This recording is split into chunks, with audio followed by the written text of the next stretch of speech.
बिस्मिल्लाहिर्रहमानिर्रहीम, बिस्मिल्लाहिर्रहमानिर्रहीम।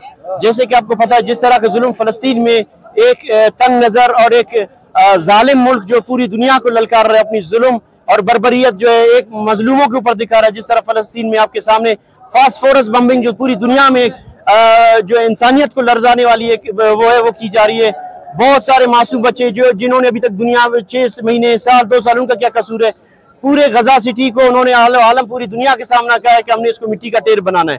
तो मैं पूछना चाहता हूँ आलमी इदारों से, मैं यूएनओ से, मैं OIC और दुनिया के जितने भी अमन कायम करने के दावेदार इदारे, उनसे पूछना चाहता हूँ कि आप कहाँ हैं? जब मुसलमानों की तजलील हो रही है, जब मुसलमानों को इस तरह शहीद किया जा रहा है, तो आप इस वक्त कहाँ हैं? और मैं पूरी दुनिया उम्मत मुस्लिमा को कि अब उठने का वक्त है, अब आपके गैरत का इम्तिहान है, अब आपकी हिम्मत का इम्तिहान है। उस वक्त वो घोड़ों के ऊपर लोग सवार थे, तलवारों से उन्होंने बैतुल मुकद्दस को फतह की। आज आप इतने जदीद हथियारों और पूरी इतनी जदीद दुनिया में रहते हुए भी आप चुप हो, तो उस खामोशी की वजह क्या है? और इस तमाम उम्मत मुसलमान, आप उसके बॉर्डर देखे, लबनान, आप हर तरफ मुसलमानों के दरमियान गिरा हुआ एक मुल्क जिसकी आबादी जो सिर्फ कुछ लाख है, उन्होंने पूरी उम्मत मुसलमान को इरगमाल बनाया। मैं समझता हूँ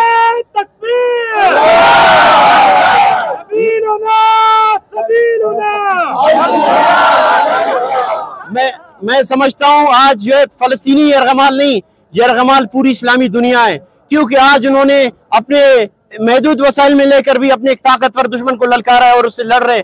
और हम जितने दुनिया के ताकतवर तरीन ममालिक, दुनिया की ताकतवरीन फौजों के मालिक भी आज हम आंखें झुका के बैठे हुए, मैं समझता हूँ उनसे वो काफी बेहतर है।